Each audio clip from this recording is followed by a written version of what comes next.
And welcome to the Decatur Library. My name is Joe Davidge. I'm the Executive Director here at the Georgia Center for the Book. And on behalf of the Georgia Center for the Book and Revival Lost Southern Voices, welcome to our 2025 festival.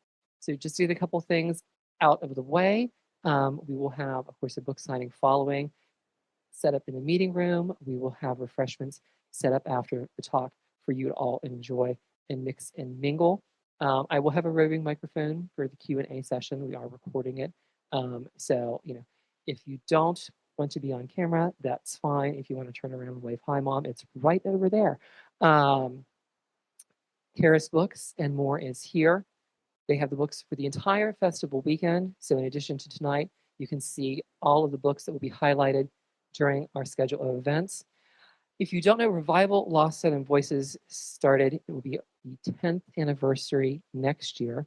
But it was a brainchild of standing up on the square at the Decatur Book Festival, and Pearl McCaney and Andy Rogers were sort of like kicking this idea around of having a festival that talked about authors and literature that are no longer part of our canon or not easily recognizable to modern readers. And that's how this festival was born. We here at the Center for the Book and DeKalb County Public Library came on as a sponsor and a host in 2019, right before, everything happened. I mean, yeah, back in the days when we used to say, how bad could it possibly get? As a joke, other than that. But we also have a wonderful board who developed our mission statement. So, we are a festival that celebrates historically excluded, erased, or marginalized Southern voices, which, again, 6 years after 2019, could not be more timely and more needed. So just to thank a few folks quickly, Gina Flowers, who is the director of our festival, Jennifer Colatosti, Sarah Harrell, Carrie Miller, and Allie Stonewright. Also thanking Allie's mom, who was here helping greet you all as you walked in. She is a now proud grandma, so extra glad that she is here this evening, spending time away from her grandchild. And also our advisory board that includes Allison Law, Pearl McCaney, Andy Rogers, Anna Schachner, and Monica Weatherly. So, since you all are already sitting up here, feel free to correct me at any point in time or jump in. I'm going to do a quick introduction of our panelists here tonight. Mab Segrest was born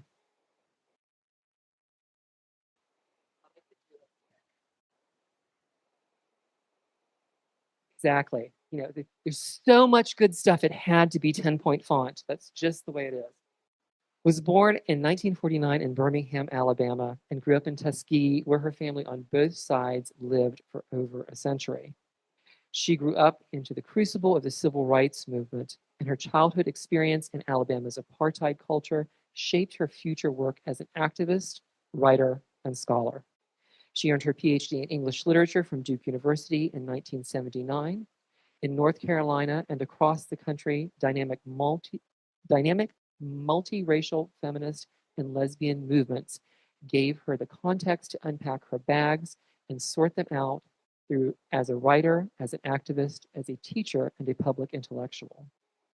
My Mom is Dead Squirrel, Lesbian Essays on Southern Culture, collected her earliest essays from the late 1970s and early 1980s. Memoir of a Race Traitor reflected on the legacies of her white Alabama childhood. This book rapidly became a landmark work of white anti-racist activism. The essays of Born to Belonging, Writings on the Spirit of Justice, rose out of her work in the 1990s for the World Council of Churches, helping to map transformative justice movements across the globe. Segrest taught and chaired the Gender and Women's Studies Department at Connecticut College from 2002 until 2014, serving as the Fuller-Maathai Professor of Gender and Women's Studies. In a 15-year grappling, she returned intellectually and creatively to the South for a deep dive into the archives for Administrations of Lunacy, Racism and the Haunting of American Psychiatry at the Milledgeville Asylum. Segrest has been a Mellon Distinguished Professor at Tulane, a Fellow at Emory's James Weldon Johnston Institute, the Newell Visiting Scholar at Georgia College and State University, and a Fellow at the National Humanities Center. In 2018, after spending 5 years in Brooklyn, she returned to Durham, where she now lives, writes, and organizes. Her conversation tonight is E.R. Anderson, who is the executive director of Charis Circle, a nonprofit programming arm of Charis Books and More, and the South's oldest independent feminist bookstore. He is a lifelong bookseller and writer and an occasional professor of women's gender and sexuality studies at Agnes Scott College. One of the greatest joys of his life was having the honor of opening for Dorothy Allison twice. So, ladies and gentlemen, please welcome E.R. Anderson and Mab Segrest to give you the lost Southern voice of Dorothy Allison.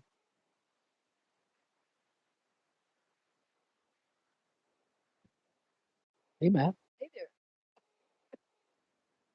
So I'm gonna just say thank you to Joe, to the Lost Southern Voices, to everyone who has put this together. We nerded out for several hours this morning about our love of Southern literature. We realized it's actually kind of rare to get to talk about Southern literature and activism together. Those things are often siloed. Our activist friends, we talk about activism together, and our lit friends, we talk about literature together. And so it's been a real joy to get to sort of hash this out. So I thought maybe you might begin with a little bit of context, but first we want to just talk about who Dorothy is. I, I assume most of y'all know who Dorothy is and was, but just in case, is there anyone who doesn't? Not familiar. So, okay, most of y'all. Okay, so Dorothy Allison is most famous for writing the 1992 book Bastard Out of Carolina, which became an international bestseller. It was on the New York Times bestseller list and was really just skyrocketed her. And we'll talk a little bit more about what that means. So, in some ways, she was not a lost voice in the 90s. She became the rare exception to lesbian feminist writers. She made it in a way that almost no one else did. But she was a radical writer who had written many books before that book sort of crossed over, and that book was really powerful for the fact that it treated poverty, class, particularly whiteness, and the concept of white trash, as well as the subject of incest as a serious thing that could be written about in literature. And so we're going to talk a little bit about all of Dorothy's books, but really more about who Dorothy was as a person. And so I asked Mab to be a part of this evening and to really be the keynote. I asked permission to ask if Mab could be the keynote because when Dorothy died, I knew a lot of younger people who were paying tribute to her, but I didn't see very many stories from her contemporaries and her friends. And I really wanted to be in conversation with someone who had been in all those rooms with her, having all those contemporaneous conversations before she got famous, and also after she had been famous and was struggling with her writing and still trying to sort of figure out how to be a political person in a world where writing is so dictated by capitalism a lot of the time. And as a working class person, and as a lesbian, and as a person who identified with white trash and with all of these different names that have been used against her, it felt important to get to have someone who had been in the trenches with her. And so I'm really honored that Mab has come to talk to us. So Mab, I would love for you to start out by contextualizing kind of what we're going to do here today. Okay, well, first, hello. Glad to be back in Georgia with many of friends here. This is my memorial tour. I just last Saturday was in Tuskegee with the friends of Sammy Young, who was the first NIC student killed in the civil rights movement by a man named Marvin Segrest, who was in my Segrest very extended family. And I did write Memoir of a Race Traitor very much with him on my heart and mind. And also the work that I did against the Klan in North Carolina was kind of trying to do something in my 30s that I wasn't able to do when I was 15 and 16. So I spent time with Marvin's cousin and her daughter, both of whom are wonderful poets. So we did a reading from our works on Sammy like wasn't public, invited for family, old SNCC friends and stuff, and hope to be doing more of that. So it was very moving to me. Spent some time at the archives in Montgomery, looking up my Muskogee, the history of my land and Muskogees in the 1840s. And so now I'm here with Dorothy. And Dorothy was a wonderful person, like, and she was a brilliant writer. And she came out of a lesbian and feminist movement, this contingent of which, anyway, was has our manifesto, the Combahee River Collective Statement, if you know of it. It was this very fierce statement of rearticulation of Black feminism from Black women in Boston, because many Black women were ending up dead and they were insisting something be done about it. And they did this whole manifesto on what it means to see the world from Black women's perspective. And if you do that, you'll see it. You'll see most of everything. So the people I really respect in my generation, and there are many of them, who were gay and queer, had this agenda, anti-racist agenda, socialist agenda, feminist agenda, and in various ways we've worked to carry that out. And Dorothy was one of the most brilliant writers we had. We had many brilliant writers, and I was lucky that Adrienne Rich and Audre Lorde were kind of as me as a young person, had them as mentors and kind of guiding stars. So I'm happy to be here and talk about Dorothy. And one of the ways I wanted to do it was share a letter that I found in our archives. We both have her papers at Duke, that she wrote to me, 2 letters she wrote to me, a kind of literary argument, a little bit of a fight, but also like a very deep kind of communication. And it's from June and August of 1985. And it reads, the first one reads like, I mean, she's trying to be gentle about her fierce critique of my critique of the grotesque in Southern literature, which is a whole tradition, especially of Southern Gothic writers in the 30s and 40s and 50s, but it certainly continues as our culture continues to try to force us into these models. So I do think that this whole discussion of the grotesque is all too relevant today, all too relevant today, when the cabinet seems to be full of these type of people. So maybe it gives us a kind of hazmat experience in terms of long Southern history for facing these things aesthetically. So I want to read parts of this letter, and then we talked about it this morning. And originally I wanted to get a Ouija board and kind of invoke Dorothy so we could ask her a question and she could answer. So if you hear like the chandeliers, which we don't have, rattling or something, Dorothy might be trying to get in the word edgewise. So I wanted to start with just the beginning of this letter. One of the things that I often think about, the founder of Charis is in the room, Linda Bryant, the co-founder of Charis. And Charis is a space that for me has always been beautifully intergenerational, right? And I am in my 40s, and so I'm sort of this bridge between our younger generation and people who are in their 60s, 70s, 80s, even 90s now. And one of the things that I love about that is thinking of all the ways that our lives have been archived and all the ways they might be archived, and particularly in this moment when our libraries and archives are being attacked right now in the Senate, like today, like they are being defunded today as we speak. How do we read these archives, right? And I think of them as like breadcrumbs to the future. And so there's something really beautiful about this conversation, and we're going to sort of center it around 3 ideas: the grotesque, the idea of fugitivity, and the idea of hope. And so this letter begins with hope. And she says, "Dearest Mab, I have to take a deep breath and hold on for a minute before I start writing this. I find what you have done with this work so exciting it makes me shake. It is about hope and a place in a history that is actually understandable rather than one more piece of a lifelong trashing. Context, I keep thinking as I was reading along, this is a context I almost trust, and I trust so little, so very little, I'm afraid to tell you how little. So take this slowly and take in easy stages, because the first thing I want you to remember is that this is a life-saving work. I mean life-saving. Don't think I exaggerate." So can you talk about the context of where this conversation began? Because I think as a young person coming to an archive, I might imagine that you were writing these across oceans, right? But right, or no, across a conference that is at war with each other. Like, this is not the Barnard Sex Conference where people were screaming at each other. We were at Fire Island in a cottage together in 1985. I'd known Dorothy since 81 in the second Women in Print Conference. And we both had lovers named Barbara. We were all there together. And I had shared a couple of documents with Dorothy.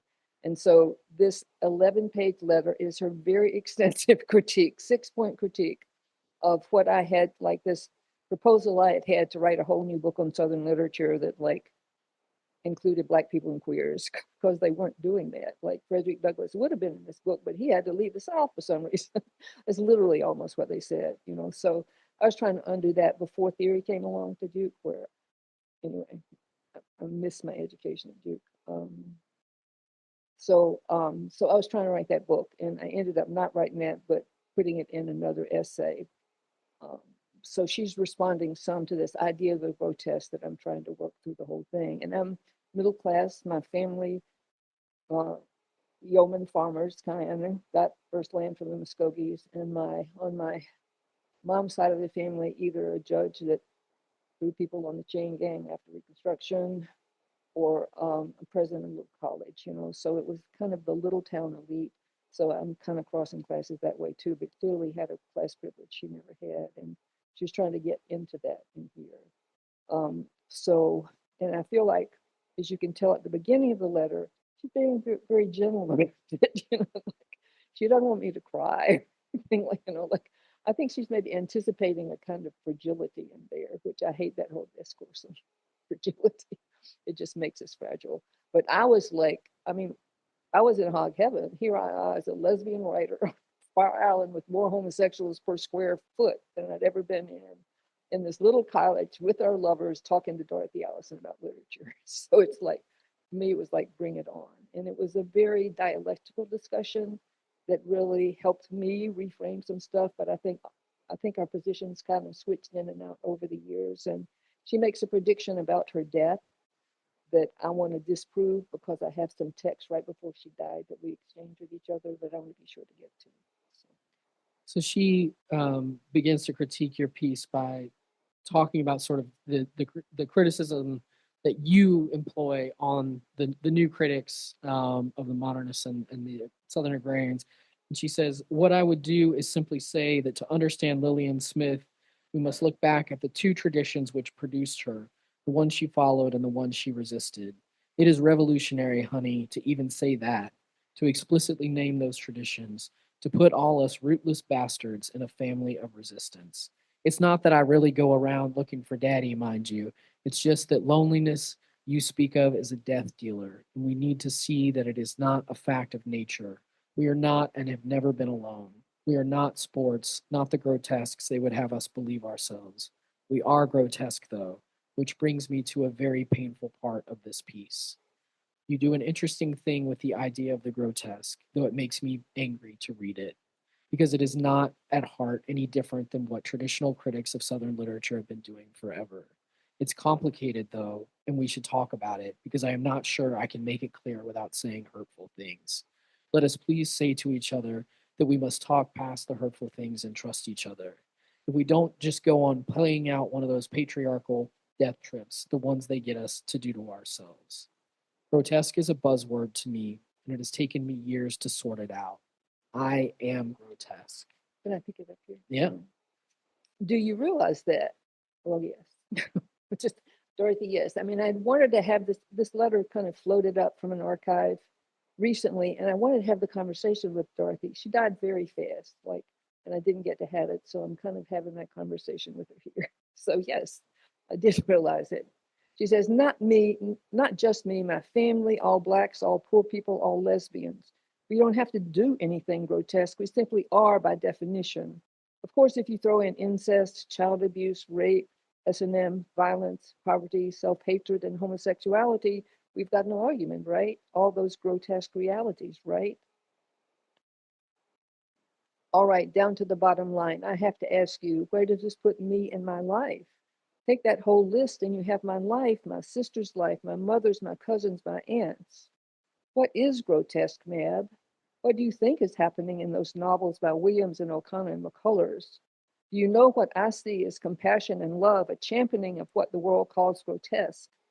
Do you see that I might believe that a radical act, the only Christian act I believe in, loving the world, tells what the world tells you is sick and hateful and contemptible?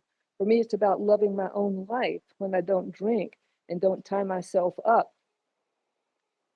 in knots with my own suicidal impulses. I try very hard to love myself, to love the grotesque. Do you know that I expect to die a grotesque death? You know, I've got the receipts that she didn't say that. So if I go back to this, like, of course, when she has this list,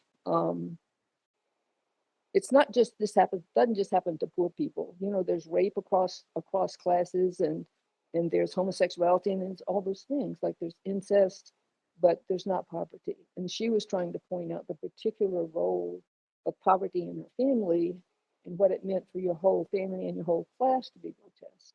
And I think what I wanted to say, I want to ask you about to see if this made sense to you. Like I was writing about the grotesque from within the white norm, the white supremacist norm that was reinforced by deep violence. And so if you weren't it, you stepped into the grotesque pretty fast yourself. You know, like you weren't going to be the regular white person, which is one of the reasons I named my book Race Traitor.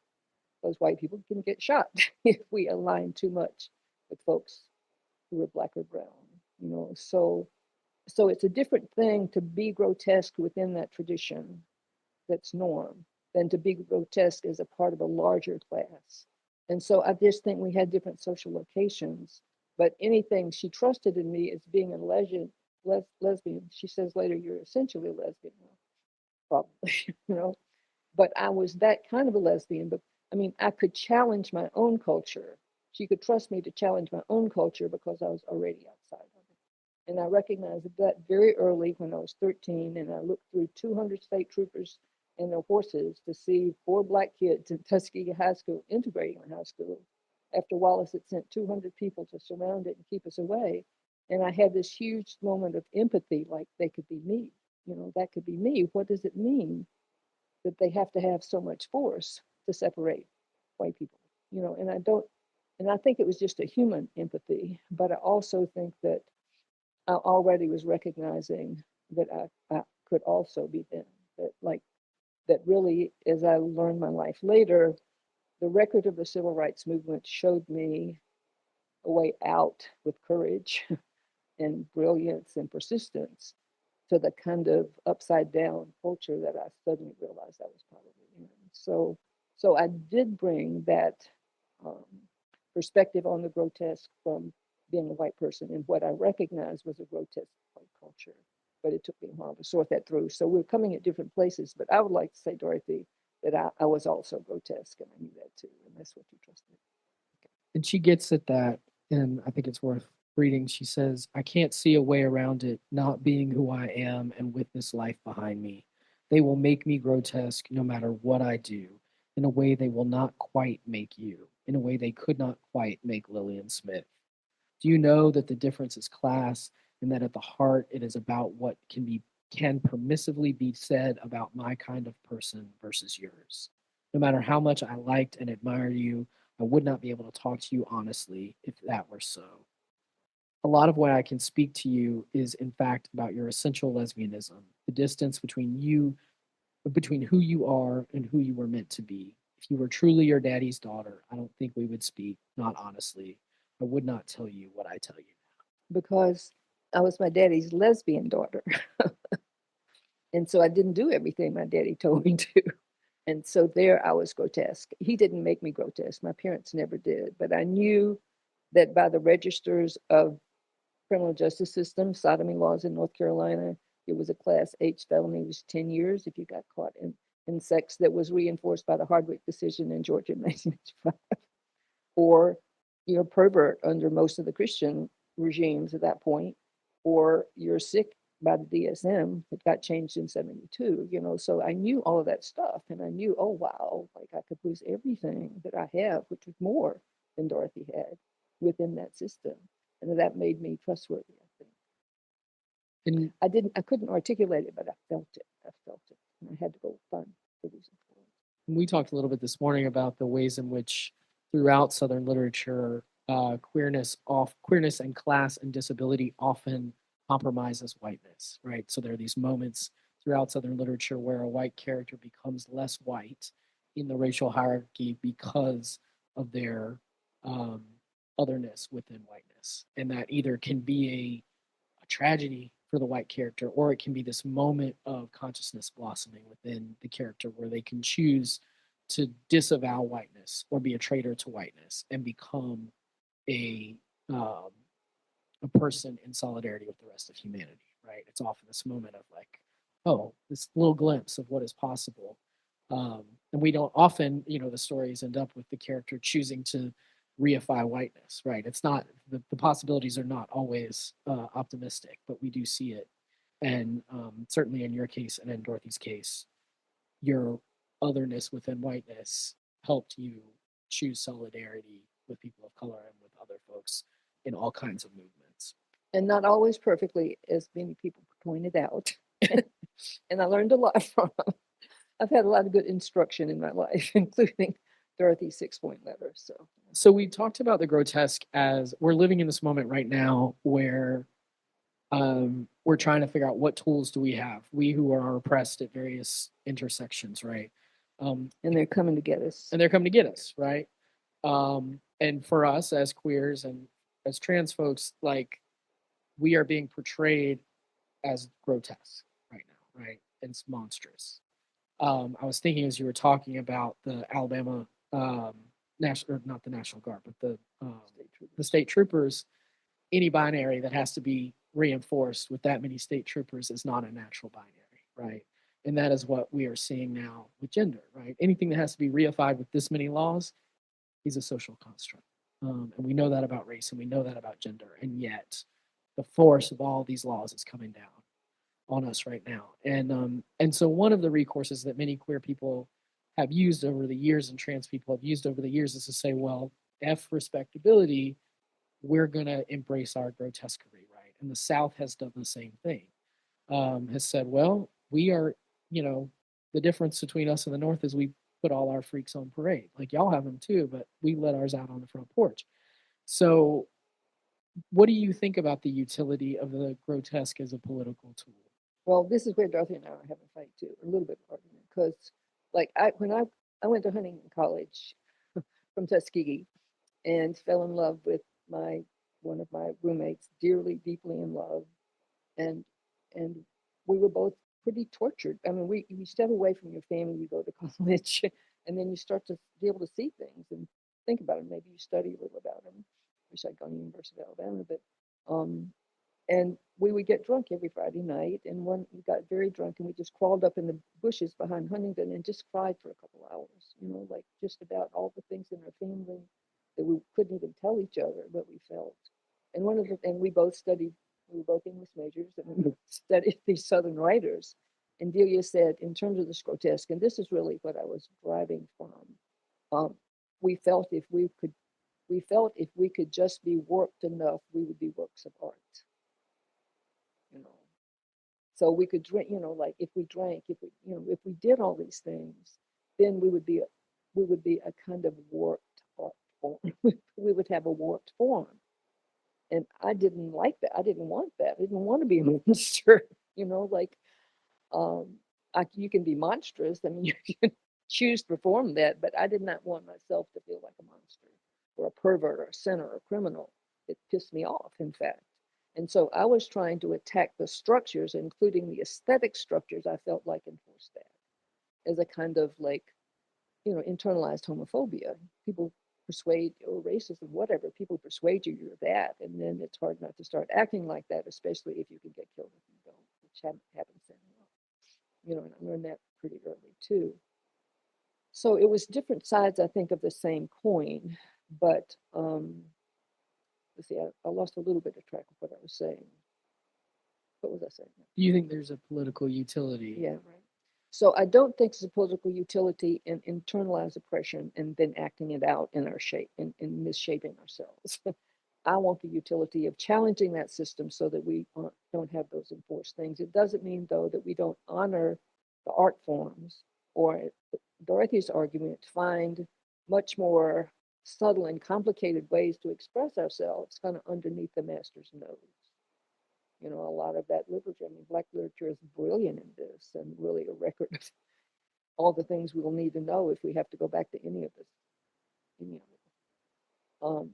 So I think over the years, we've gotten a lot more complicated, giving and taking, much more literary criticism, many more people allowed into universities as women, as out queers, as Black and brown people, into places we didn't get to go, and have had really a revolution in a curriculum that they're trying now to destroy.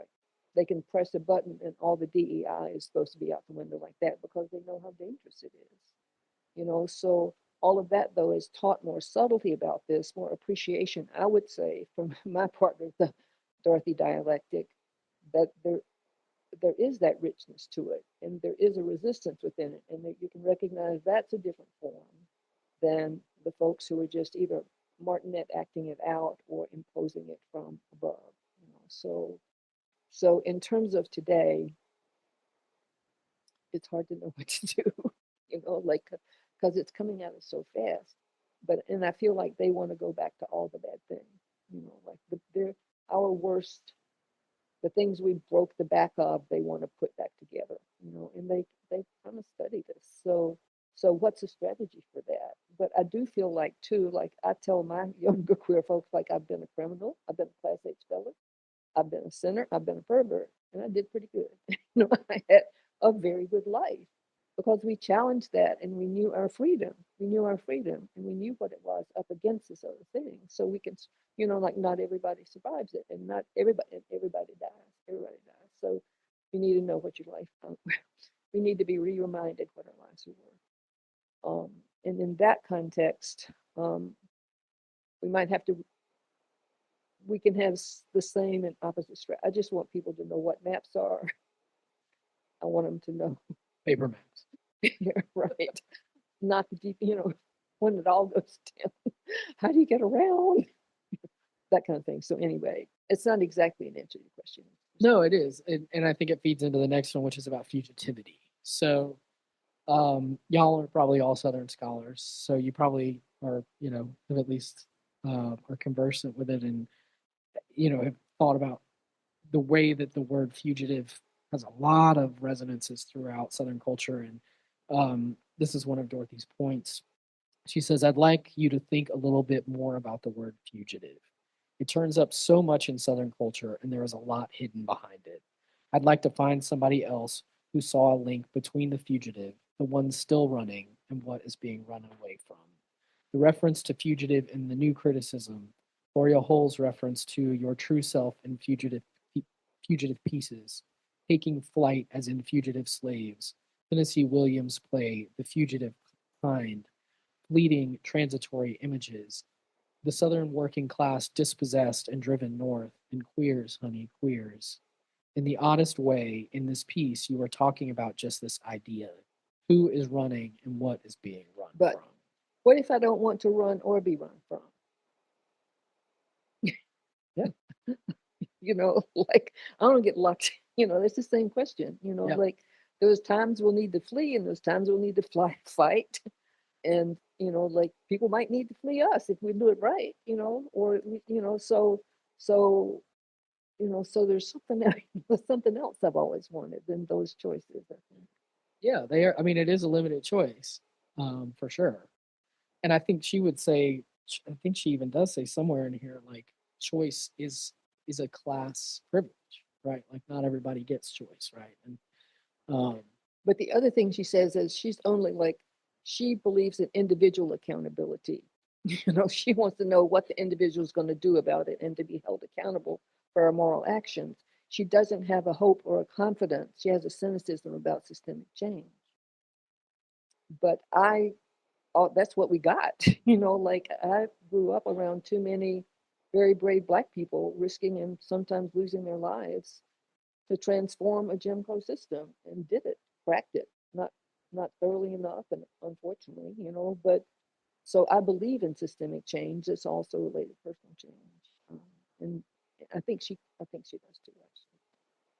Actually, she talks about what it means. So both she and Barbara Smith were people who grew up in the South and left. And she kind of is, as part of this fugitive conversation, she's talking about, well, what does it mean to be a Southern writer if you don't live in the South anymore? And if, in fact, you fled the South for political reasons. And she says, I do think that I do write as a Southerner, and oddly so too does Barbara Smith in a way. Ask her about it sometime. But both of us claim it because in a very real way, the right to do so is denied us. We claim it as a resistance. We claim it as fugitives who feel we cannot survive in the region we love. And then she says, but we both write as fugitives, which is very much how I see that list you describe. Fugitives, outsiders, queers, lesbians, people who would change the world and who will. Right. People who will change the world and who will. So we're not running. Yeah. And people don't have to run. So I think we came together right at that. And I think we could stop it here to get to like the stuff, the other stuff, because I think let's people. You want to talk about the hope piece and then get to the let's talk just a little bit about the hope piece. So she begins the letter about saying, reading your writing has given me so much hope. And then her last sort of closing paragraph is, about transformation, I can say little to you. I have hope, but I have suspicion. What really changes? I keep wanting to ask. I have no faith in God, and none really in the goodness of women or lesbians. I don't see all that much difference between women and men, except in their actual power to do me harm. And surprisingly, some women have more power to do that than some men. But I have hope. And what hope I do have actually comes out of much of the literature you treat. And hell, I'm writing this to you, and shit, that is hopeful for both of us.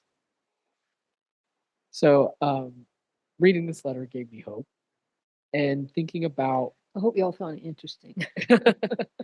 Thinking about what it means to sort of transmit hope across generations, and also have the feeling that nothing is new again, but there are different ways that we can sort of talk back to one another across the generations is really powerful to me. And also this idea that Dorothy feared a grotesque and lonely death, and that's not what happened to her. So you're gonna read a little bit about your actual sort of memory of her at the time of her death. Or by text, I won this one. Dorothy said she was going to die a grotesque death, and she didn't. I'm very glad. And so I'll just read this part. We came in and out of each other's lives over the years. Over the years, we've been sure to see each other. If I was in San Francisco, she was at a university more or less near me on the East Coast on a gig. But this contact was intermittent because I did not hear of her partner Alex Lehman's death from brain cancer until a year after it happened. Horrified, I reached out by phone, and she answered immediately, grief-stricken and furious at her loss and at Alex's suffering. I listened for a long time. We were grateful to hear each other's voices. Above all, we appreciated each other's sense of humor and sentence style. I pinned our subsequent text to my message page. I wanted in a period of her desolation to keep her writing, at least writing texts. Over these usually very funny, at other times very sober conversations, Dorothy at one point worried for the young authors she had mentored and birthed into this maelstrom, she said, of a country. I said that I figured she had made them stronger to meet the times. In this regard, she also apologized to me for leaving me so much to do, and I accepted her apology. We shared about children and my grandchild, worries and joys, her dog Coda, the raging climate-induced fires right on the other side of the river that, thank God, never jumped the banks. She shared how much she cherished the community of women, many of them also widows, that she had in Gurneyville, north of San Francisco. Then came this one text. Dorothy wrote October 26, 2024, 3:11 p.m. It's day by day here, but the doc is clear that I am dying. Matter of weeks most likely, but not in pain. So grateful. Tumor in my belly, bile duct cancer going everywhere. I am sanguine. Me, October 27, 10:14. Is this true? I'm so sorry. I'm glad you're not trying to get my head around it. What do you need? Can we set a time to talk? Dorothy, I'm at the Chinese restaurant, takeout, with my caretakers. They are ordering soup, which is about the only thing I seem able to consume. Going home after this, would love to talk to you or call this phone now. Me, how's it going? Who are your caretakers? She, day by day, joy is here and very loving. I seem to be dying slowly enough to cope. The social workers are persistent and occasionally useful. A sense of humor is life-saving, though occasionally rough on my caretakers. Sending you much love. Eat a biscuit for me, Dorothy. Me, please don't say goodbye too soon. You are not dead yet, and I can still hear your voice. Dorothy, thank you, honey. Dorothy on the 28th. I'm here and conscious for calls anytime today. Call at your convenience. The last call was reassuring in that Dorothy's voice was strong and she was totally there. She won't die soon, I told myself, but I think she knew and she was preparing me. For anyone then, and I heard about it on the internet, I wanted to be on the list that first call, but that was in New York. For anyone then wondering, her last words to them might have been perhaps these words that she said or wrote to me will do. Just remember that I love you and eat a biscuit for me. So Dorothy died a good day. Surrounded with much love and admiration. So we want to open it up for questions. And, if you also have just other questions about Dorothy Allison's legacy, one of the things that we kind of contemplated was just what does it mean to be a lost Southern voice? Because in some ways, Dorothy was never lost, right? And in other ways, she never, like most queer Southern writers, never got the same level of respect she might have, even though she did have this amazing one book that really skyrocketed. She might have had an even larger career had she not been queer and had she not been poor, right? And so, yeah, we open it up for questions. Yes. Do we have the mic? Yeah, I'm gonna bring you my mic. How about that?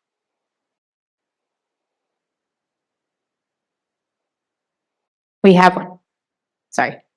A big voice. Well, thank you. I'm curious about the absence of her contemporaries writing about her. There were so many, so why haven't we seen something reflective of her life, her impact? Some are dead, but also it's taken a while. Like there's memorial, it's going to be a memorial in New York. I've been on memorial Zoom calls, and it was in the New York Times. But she died on, this may be the answer, she died on November the 5th, the day after the election.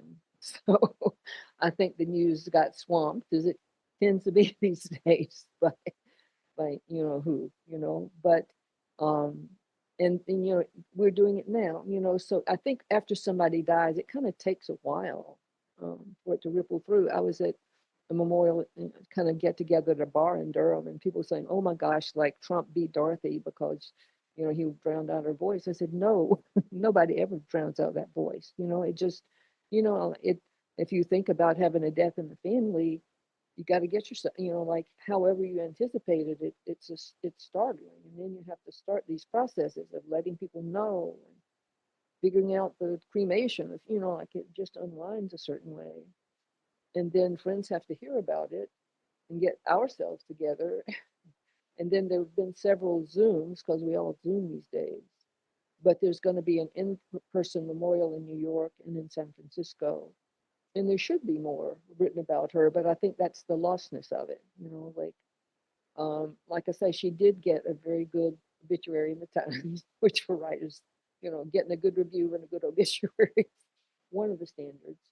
But I am anticipating too that folks who know Southern literature, this will start to diffuse, and more people will write about the writer. And I'm really happy that y'all invited me today to be able to share this. What did you think of what she wrote?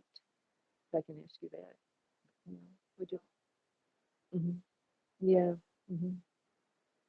Yeah. Right. Right. Mm-hmm. Mm-hmm.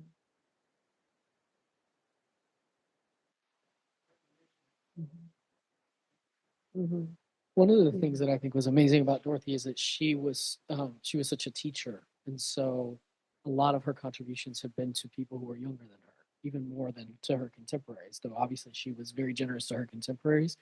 But she was somebody who would blurb almost any book that any, I mean, she, she and I knew each other only very little, but every time I saw her, she would say, "Is your book ready?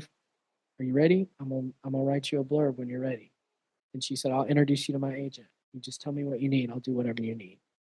Um, and she did that for anybody that she really had a student relationship with. And there were, I mean, I would like to think I'm special, but there were a lot of people who were special to her as students, and her generosity. I think my hope is that people who have been mentored or have been students of hers will write something, because I think she has influenced. If you talk to people of my generation, or like people who were between 55 and 35 probably, um I think that and Stone Butch Blues, like Dorothy's work and Stone Butch Blues, are the two books that for a lot of us like brought us to a certain kind of queer consciousness. But this is also the lostness of whole categories. Like it, like Dorothy is well known and loved within lesbian, gay, LGBT, all those letters communities, and some beyond that too, and people who have studied her. But we don't. And when she got that, she was the first real. She was the second lesbian writer to go mainstream like that, to get that kind of Times brilliant accolade. I mean, just pulled out all the stops. But now her books are banned. All of these books are going to be banned. If they're already in the process of it, pulling them out of libraries, like just and really casting us, just all the things they're doing. So it's a battle.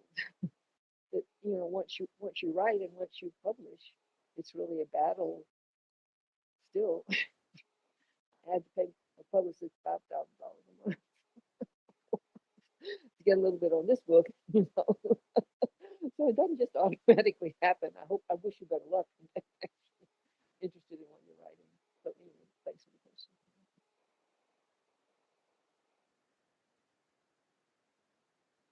question. I think one of our responsibilities as readers and as people who care about Southern literature is keeping these books alive, and keeping them, giving them to people as kind of a lifeline. Because I do think for so many, folks who grew up very poor, for incest survivors, for people who were part of S&M communities and felt shame or, made to feel weird about that, Dorothy's work has been a lifeline of like, there's nothing wrong with you, and I think that like the grotesque part of it is also, she really reclaimed the beauty of that, and part of the way she did it was through beautiful sentences.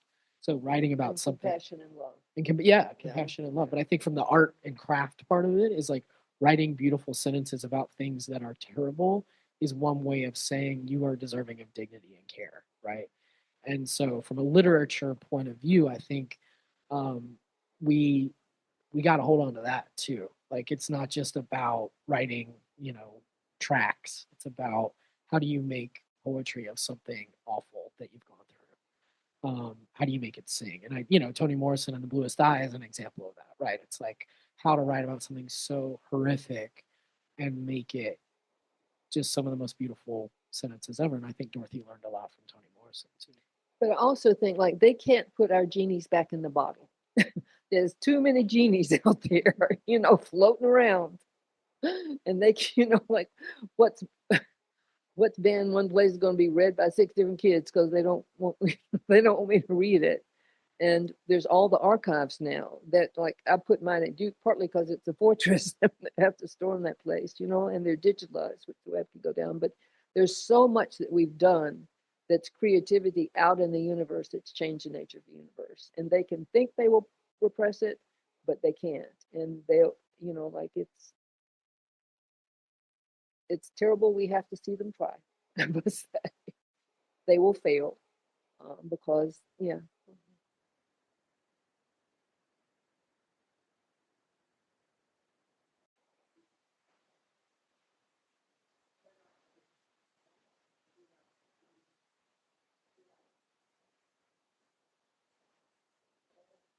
Mhm. So Yeah, they can't take them away all. They can't. You would think that they have eliminated every one of that book from any shelf, but they ban them at the library level and the county level because they go into the boards of education and they. I think. I mean, there's librarians in here. I'm in the library, right? You could probably tell me more, but they get up. They take it with the school board. They put pressure on families and parents. They come in with the list. They pull them all off. They make everybody read them. Like they make a commotion about it, and then I think the school board can pull the books, and you know, so there are a couple of things to know about, and our wonderful librarians are here who can talk about what happens in public libraries. But there are conservative activists for whom this is their reason they have been put on earth, is to really just go after certain books. And they do, this is where the internet gets us in trouble, because they can do keyword searches of books and things like that. One of the most banned books is a book called Genderqueer, and it's a comic, it's a graphic novel. It's actually an adult book, it's not a kid's book. It's about being a non-binary person. It's not in any way particularly political book or offensive book. It's just one person's autobiography, kind of. And I met the author and I said, well, why do you think your book is one of the most banned books? And they said, well, it's got the word gender and the word queer in it. And I was like, oh, they're like, they just plug in these words and that's what comes up at the top of the list. And so there are people who just spend all their time finding books that they find morally objectionable. And some of it is about, a lot of it's about sexuality and gender. A lot of it is about race. So the majority of the books from 2020 to 2024 that were on the most banned list for young people had to do with Black Lives Matter, with, I'm putting in quotes not because Black Lives Matter is not real, but because they said anything that was Black Lives Matter, even stuff that you're like, this is just about a Black kid going to high school, right? That was dealing with, racism in their school.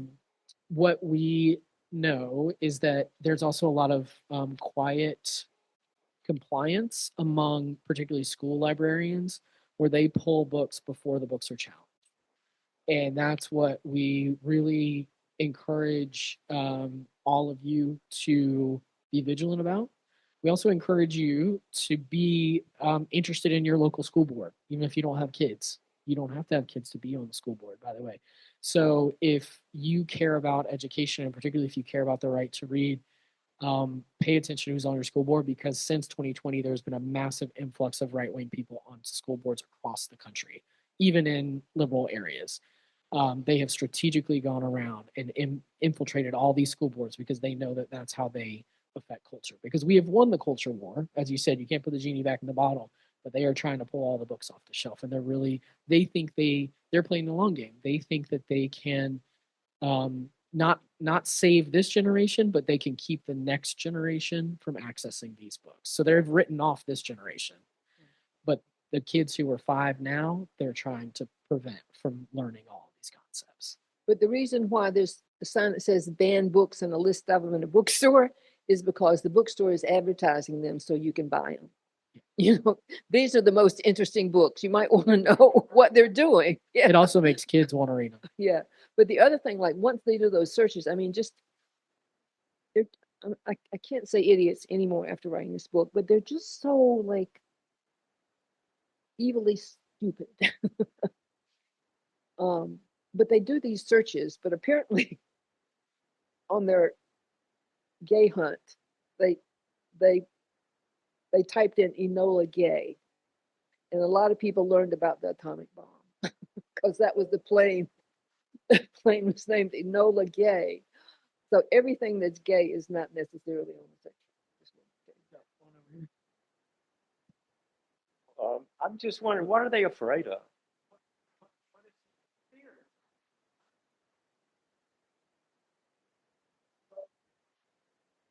I think you're right, Julie. I think the people at the top are doing it aren't afraid. They just want to make another $600 billion, and they want to stir other people's fear up about their children and what's going to happen to their children, and or they're afraid of hell. They're afraid of the wrong 6 verses in the Bible. Like doesn't have anything to do with all the red letters. My friend Stella said, "I'm a Christian, but it's the red letters in the Bible," which is what Jesus actually said. Instead.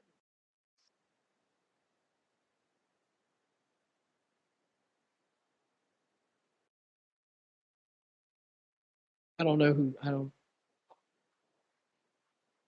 Oh, okay. He has a banned book club. I don't know about it, but I think anybody who's encouraging somebody to read banned books is probably a good. Yeah. Anybody who's encouraging anybody to read anything, I'm We pretty got you into back it. here. Yeah. 2 questions. Yep.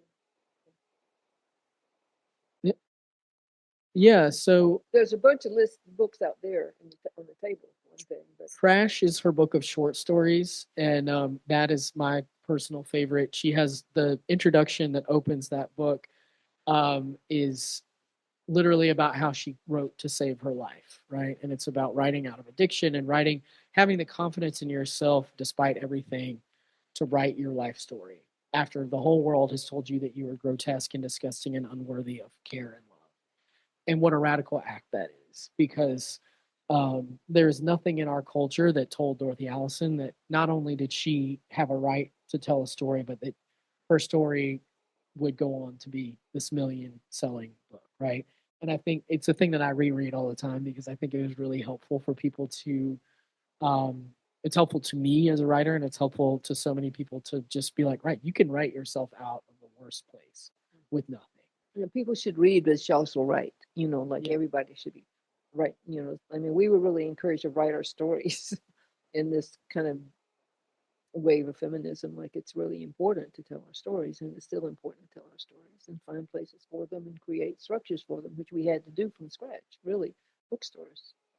One of her very powerful stories in that book is called River of Names, and it is just a litany of names of all of her kin who have been murdered or killed in crazy ways because of being poor, right? And so, the resonance of Say Their Names, which is part of the Black Lives Matter movement, I thought a lot about what would it have meant if in our country, like poor white people and Black people who had been murdered by the police and murdered by, structural violence, if we could see those rivers of names together, right? Like if we could really be braiding those rivers of names together, because it is the sort of litany is a very similar thing, and there's a power of that sort of accumulation, and so that's a beautiful story too, Linda.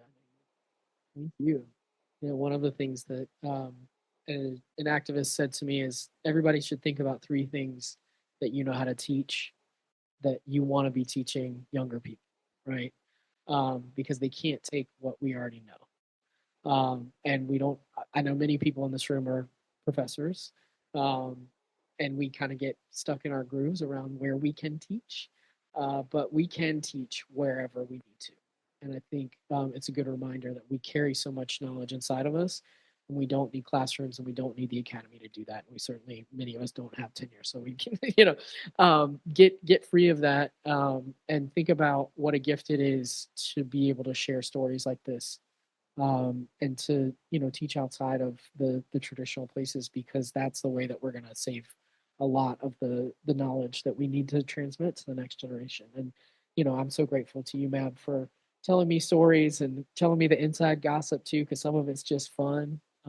It's not all academic, and how lucky we are to have had Dorothy in our lives.